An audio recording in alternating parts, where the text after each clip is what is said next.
Iki.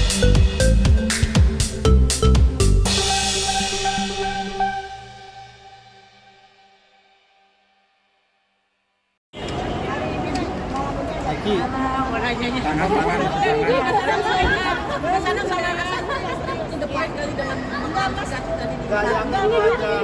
Alhamdulillah kita mau berangkat malam dan sudah 2 bulan kemarin ada urusan ke Korea gitu. Terus alhamdulillah karena kita cari momennya pas kalian anak-anak ibu karena sih kan belum pernah.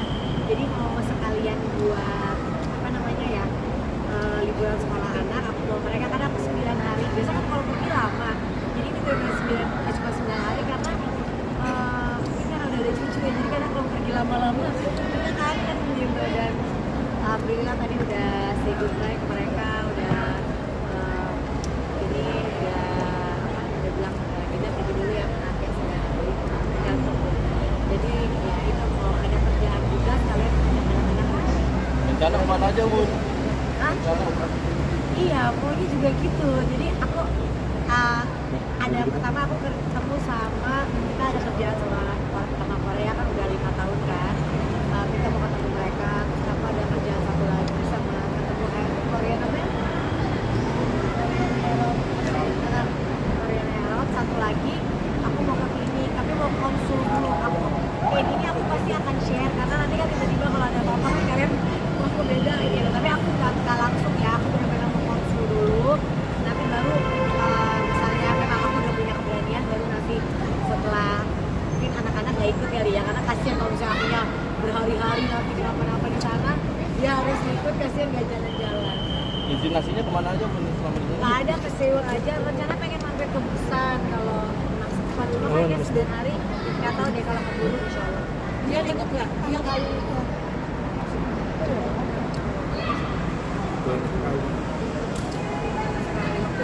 Pas awal kawin terus nah ini juga yang luar biasa yang pertama kali nggak ikut liburan. Pertama kali dia nggak ikut. Gua apa pertama aku lupa takut salah nggak ikut liburan karena jadi udah beberapa tahun kan pacarnya setiap ulang tahun dia nggak ada karena ulang tahun pacarnya tuh selalu liburan anak sekolah. Dia pasti pergi terus dia bilang Bun boleh nggak sih liburan kali ini aku nggak ikut. Aku mau ulang tahun sama Sarah, mau diajak mamanya Sarah sama keluarganya ke Bangkok. Jadi dia juga berangkat besok. Udah, malah udah gede juga kan. Tapi ngurus kuliah juga. Alhamdulillah baru dikabarin kemarin Azriel diterima di Universitas Erlangga. Itu susah banget kan masuknya, tesnya dia udah lulus, terus dia udah masuk, alhamdulillah. Jadi Agustus mungkin dia berangkat ke Surabaya.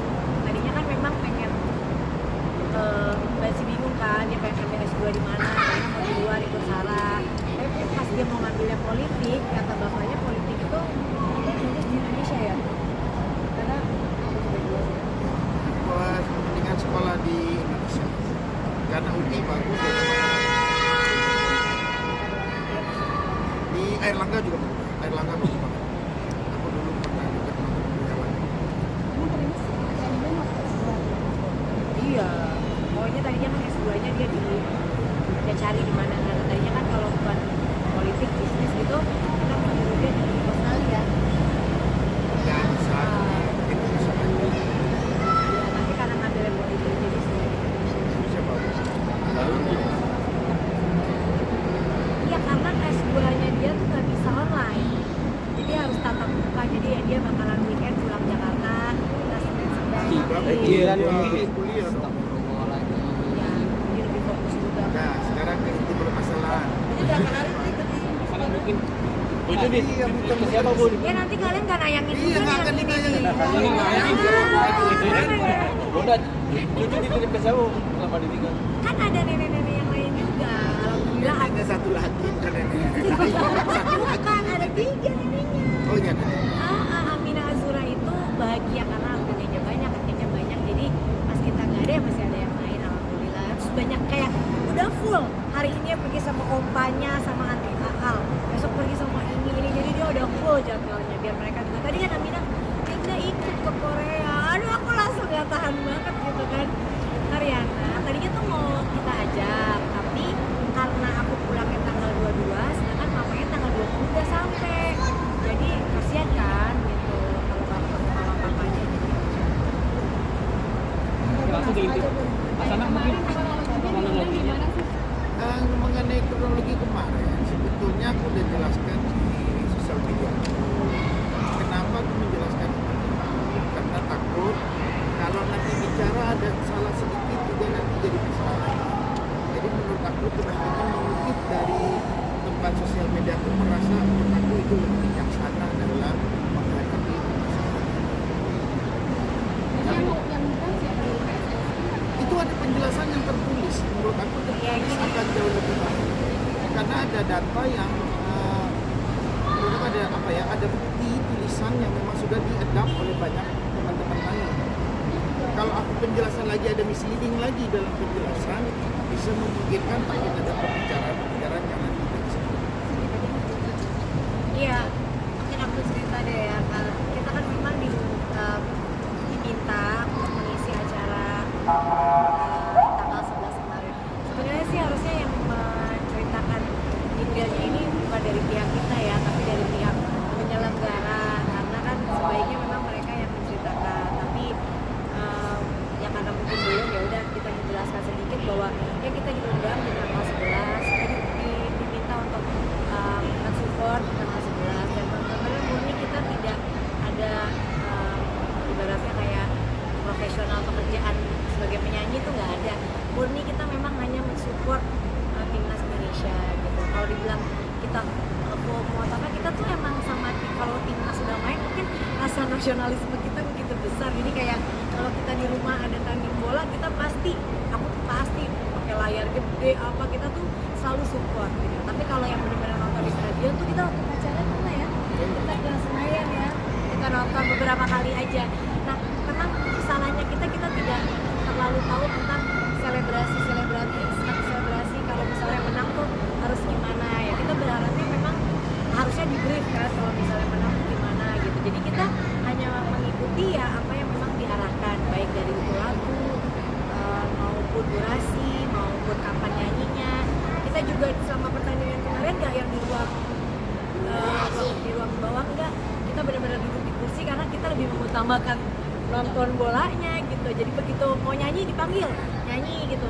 Kita juga kemarin banyak ngikutin aja karena kita nggak mau disangka kayak aduh ribet banget sih jadi ini penyanyi gini-gini. Jadi kita ikut aja, manut aja, kapan suruh nyanyi ikut nyanyinya. Kan banyak yang bilang kenapa nggak Indonesia Pusaka terakhir. Memang disuruhnya Indonesia Pusaka itu di pertengahan, dan kita lihat tanggal 6 juga ada penyanyi yang melakukan hal yang sama. Memang nggak disiarin ya karena orang banyak yang nggak tahu kita juga di Indonesia Pusaka. Jadi ya kita benar-benar ngikutin apa yang diarahkan oleh tim dari sana. Ya kan gak mungkin ujuk-ujuk kita nyanyi terus kita seenaknya bawain lagu kita gitu. Kita malah sempet di hari H kita berdua tuh di hari check sound ini kayaknya kalau kan disuruh bawain lagu sendiri, lalu kita kan milik cita-citaan so yang ada kita bukan bisa ditingkuk di situ ya, karena kita udah terus kita mikir apa ya lagu Mas Anang yang cocok, yang paling ngebeat ya itu Rindu Ini. Tapi kita pas check sound udah gini, ini euforia bola kita kayak gak nyambung gitu. Makanya akhirnya kita ngomong ke tim kita, Mas boleh gak itu tentatif gitu. Tapi balik lagi pas kita ngomong dari mereka udah di ACC dikatakan sesuai rundown. Jadi kalau kita juga saat itu terlalu banyak mau ganti atau apa-apa, kita ada rasa yang kayak takut jadi kenapa-napa gitu ya. Jadi menurut aku ya ini banyak salah Tapi sendiri sudah ngomong belum sama pihak penyelenggara karena kejadian ini kan nanti pasti dong. Selesai dari acara kemarin kan kita pulang, tim kita yang di sana sampai jam berapa? Sampai jam 3 pagi untuk maksudnya minta gimana nih, ini kan kita memang mengisi acara, kita diminta untuk mengisi acara. Kalau dijelaskan bahwa kita memang di sana hanya full mensupport, tidak ada sedikit pun meminta apapun gitu. Dan kita memang di sana Dan kita cinta timnas. ya kita bangga banget itu bisa ada di situ. Tapi banyak dan pihak dari mereka sendiri gimana tanggapannya Mas? banyak juga yang mengatakan Bang Mas Andi itu baru kenal bola timnas sekarang ini sampai nggak tahu nih tentang tradisi timnas kalau main bola gimana? Ya bisa dianggap begitu. Memang salahnya kita tuh selalu nonton timnas tuh hanya pertandingannya, dan di televisi kita ya atau kita yang nggak pernah lihat atau kita tuh belum pernah lihat cara mereka selebrasi itu gimana gitu. Jadi kita memang full nonton pertandingan selesai itu kan besok komentator ngomong, biasa kita langsung udah matiin gitu. Yang penting ya udah mau menang mau kalah pokoknya kita pasti nonton pertandingannya. Kita memang salah nggak ngeh dengan ritualnya harus apa ke apa, dan kita memang kan berharapnya kita diarahkan juga dong kalau main di lapangan tuh harus apa gitu. Nah kalau mungkin aku sedikit bilang bahwa lagu Rindu ini itu aku kenapa pasti kalau lihat videonya kalian bisa lihat aku nggak nyanyi karena aku beberapa kali ngasih kode untuk stop tapi tetap nggak di stop juga sama aku udah ngomong ke tim aku sih bukan ke panitia stop gitu. Akhirnya karena nggak di stop aku mundur, aku bilang ke tim aku nggak berani. Akhirnya mereka kan pakai HP, aku bilang tolong di stop nggak gitu. Aku udah agak kayak gitu baru di stop. Jadi bukan kita diberhentikan lagi tapi kita yang meminta untuk berhenti karena pas lagu berbeda masih orang masih maksudnya masih ada masa begitu lagu kita nyanyi itu kita kayak ngerasa juga kita ngapain sih ini udah orang udah mulai euforia kan. Bukan lokal kita karena lagu udah kita stop terus kita mau ngapain di situ. Kalau kita tetap di situ kan aku sebenarnya maaf ya ini jujur aku emang kebodohanku. Aku pada saat lagu udah stop aku tuh masih pas jalan masih banyak kadang yang minta foto-foto tuh aku masih foto karena aku agak bingung juga kita biasanya masih bener-bener kayak masih agak shock dengan kita yang salah masih agak bingung lah gitu. Jadi aku masih dengan kayak celingak-celinguk gitu tapi ya kayak ini pembelajaran lah ya buat kita gitu. Artinya apapun itu kita tidak bisa hanya mengikuti saja gitu, kita juga perlu harus mungkin apa ya namanya ya untuk mengetahui selebrasi karena kita udah kalau dibilang kita tidak mengikuti bola enggak itu kita tidak tahu dari awal ya, tetapi kita mendalami tentang seperti penyintas sepak bola Indonesia karena banyak juga ketika sepak bola Indonesia tidak begitu. Aku hal yang normal saja sebetulnya. Kalau kita bermakna positif bahwa hari kemarin kejadiannya adalah selebrasinya adalah kita bangga banget timnas menang. Mungkin euforia itulah juga yang mungkin aku jadi senang bisa tidak melihat bagaimana sebetulnya. Panitia pun juga memiliki hal yang sama mungkin. Karena kalau kita tidak menyadari bahwa kita bisa alfa, kita jadi tidak terus kan. Kita harus bijaksana aja melihat keadaan bahwa di situ ada kesalahan ya pasti karena terjadi hal tersebut. Ini menjadi pembelajaran saya, ya saya jadi belajar. Oh jadi ingin tahu bagaimana sih selebrasinya itu kalau menghadapi seperti ini. Karena memang apa ya Indonesia tidak pernah masuk sampai ke apa namanya kualifikasi ketiga ini kan baru sejarah dalam sepak bola Indonesia. Euforia itu bisa terjadi seperti ini hal yang menurut aku dilihatnya sebenarnya yang wajar. Ini baru juga buat kita semua karena kita belum pernah sampai ke begini. Jadi menurut saya apa yang terjadi kemarin kayak saya sampai diberi seperti ini oleh yang tidak memaknai, tidak melihat bagaimana peristiwa secara utuhnya. Makanya penjelasan yang disampaikan lewat sosial media itu adalah secara utuh, tidak ingin menyalahkan siapa-siapa.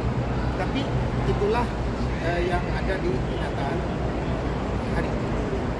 tapi Jangan sampai ada saling menyalahkan. jadi bahasa kita lokal tuh sebenarnya mungkin bukan lokal tapi kita minta stop lagu terus kita berjalan ke belakang karena kita kan juga bingung kira-kira kita harus ngapain gitu, kita nggak ada arahan apapun gitu. Bahkan pada saat lagi selebrasi apa kita udah bilang sempet mas kayaknya kita jangan masuk sekarang deh gitu karena ini lagi euforia penonton banget loh. Tapi nggak bisa mbak ini soalnya rundownnya udah harus nyanyi gitu ya, kita ikut aja gitu. Ya karena kan gini ya kalau kita lagi di acara nyanyi yang pasti kita ikutin adalah panitianya gitu, itu sebagai patokannya kita gitu. Dan saat lagu ini dinyanyiin sebagai penyanyi tuh punya satu kayak ya harus nyanyi gitu. Masa takutnya kalau kita diem juga bingung, tapi penyanyiku nyanyi tapi aku yang diem karena aku kayak loh ini kok tetap diputer ya, padahal aku udah bilang bahwa abis ke dia stop ya gitu, tapi lagunya keburu diputar. Nah aku beberapa kali kan aku juga ada di layar tuh, kalau aku terlalu kelihatan aku juga malu kan gitu, jadi kayak aku ngasih lihat ke belakang stop gitu, tapi orang tuh kayak bingung gitu apa gitu, dan mungkin mereka juga nggak bisa ngambil keputusan. Kira aku kesiram ke belakang, aku ambil HP-nya, bilang tolong stop lampunya baru di stop. Tapi aku share keadaan penyelenggara semesta Iya, dan suara-suarakan itu aku tuh gak ngedenger kayak ada yang bilang ngomong itu, mungkin ada di sebagian sisinya. Aku tuh bener-bener gak, yang aku dengar adalah orang tuh nyanyi. Jadi setelah pas kebiar-kebiar enggak, semua nyanyi kebiar-kebiar. Selesai kebiar-kebiar mereka nyanyi Tanah Airku. Nah di situ rindu ini dinyalain. Bayangkan posisi aku di saat aku mau ikut nyanyi Tanah Airku, tapi rindu ini kayak ada gitu. Terus kalau aku langsung ke belakang, aku tuh di situ bener-bener kalut ya, kayak ini harus apa ya Allah gitu. Tapi ya nggak apa-apa, mungkin yang membuli dan lain-lain kan tidak tahu apa posisinya dan tidak tahu kejadiannya seperti apa. Mudah-mudahan dengan kita meluruskan ini ya, yang tadinya nggak tahu bisa jadi tahu. Jadi pihak panitia sendiri seperti apa akhirnya supaya nama baik Dari pihak panitia minta maaf. Mungkin dari teman-teman juga nanti mungkin ada penjelasan. Iya, mas kalian langsung tanya ke mereka aja. Lebih bijaksananya Iya, sebetulnya. karena kita nggak tahu, cuma mereka ke manajemen kita kemarin minta maaf dan maksudnya kita nanti akan meluruskan ini. Ya kita berharap mungkin bisa diluruskan juga, karena balik lagi kan kita hanya menerima undangan dan mengikuti arahan yang sudah ada. Anda sebagai pasangan kalian berdua ini pertama kali nggak sih mengalami sekali Pertama kali seumur hidup, ya pas kita nyanyi, dan kita nyanyi support ya, bukan nyanyi sebagai profesional, tapi dia jadi begini ya, pembelajaran. kalau buat Anda Mas sendiri gimana Mas? 2 tahun menjadi seorang penyanyi yang baik. Kejadian di atas panggung atau di kejadian pada saat kita melakukan konser itu bisa terjadi apa saja. Itulah dunia profesional. Jadi bahwa kita siap menghadapi profesi ini ya pasti semua profesi punya risiko. Ya kalau kita siap menghadapi risikonya ya memang seperti ini. Jadi kalau kita sudah tahu ini punya masalah kan kita pasti nggak akan terjadi. Dan sudah terjadi nggak bisa kita jelasin lagi. Jadi memang Belajar ini namanya latihan mental. ada rasa trauma sendiri nggak Bu? Hah? Trauma gitu untuk menemukan Trauma sih bukan trauma. kalau Cuma- trauma nanti nggak nyanyi lagi. Nggak boleh. Nggak bijaksana. Trauma enggak, tapi kasihannya maksudnya takut imbasnya kan kadang-kadang kalau yang supporter bola bener-bener mungkin mereka banyak yang nggak gitu mas, ini banyak yang ngasih tahu apa, kita tuh terima kasih banget kita dikasih masukan ya, tapi yang hatersnya kita kan jadi memanfaatkan ini dengan jadi ngatainnya kalau anak, cucu, itu yang kita di situ yang agak merasa sebenarnya udah ke yang lain-lain ya. Tapi kalau kita hanya berdua doang sih ya salah, toh memang kita kita tuh jadi kemarin sempat mikir, akhirnya kita ternyata momen sakral ini tuh ya, aduh kita tuh menyesal banget, harusnya tuh kita ikut bisa nyanyi bareng sama supporter apa, kita menyesal banget kita tidak atas ketidaktahuan kita itu, kita menyesal banget. Tapi di luar itu ya ini menjadi pembelajaran, dan mudah-mudahan ya ke depan kita lebih belajar lagi. Oke teman-teman. Oke. Jalan-jalan konversi. Oke.